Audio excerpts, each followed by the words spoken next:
So last night I made crockpot yogurt for the first time with goat's milk and some yogurt for starter, and look at that. I haven't drained off the whey yet. That's what all this yellow is right here. But I'm pretty impressed that all I used is a crockpot milk and some yogurt starter. And so I'm going to drain off this whey to make a much thicker yogurt. But all I did was get this right here. I chose it because of the bacteria it is and how thick it is. And then I heated up my milk inside my crock pot to 120, 130 degrees. I waited for it to cool to 110 degrees, and I mixed in my starter mix.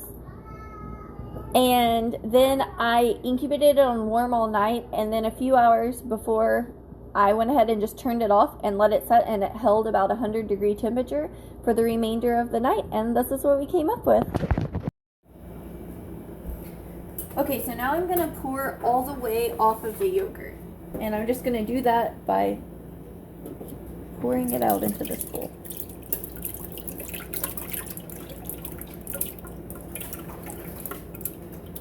Usually I use half and half, but I did it this time, and so there's a lot more liquid. Some of the yogurt's straining out. I really should be using a strainer.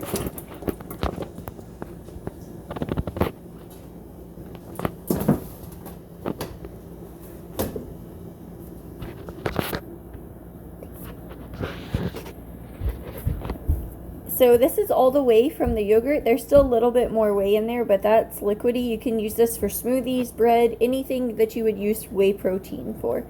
And then there's a little bit left in here on the top that I need to scoop off, but you can see just how much thicker it is already.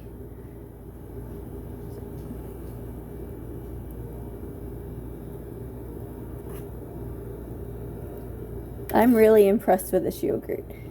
If you use half and half, it will make it a lot thicker. And also, the longer you let it set, the thicker it'll become, but also it'll become more tart. So you could do a 24-hour yogurt. It would just be a little tart. This yogurt's actually really sweet. I'm really impressed with how sweet it is. So we can add some fruit to it or anything else. My yogurt came out a little liquidy, and I'm making a more drinkable yogurt. But it's important to add that if you want a thick yogurt, not only could you use half and half, but if you use muslin or cheesecloth and lay it over the jar, or in this case a large bowl because I made a gallon of yogurt, then you can strain it off and it'll make a thick yogurt, and that'll separate all the liquid and all the whey from the yogurt, so you have a really nice thick yogurt, almost a Greek style yogurt. Here's what the yogurt looks like whenever it's thickened and all the whey strained off. So you can see it's just the yogurt that you are used to. Nice thick yogurt.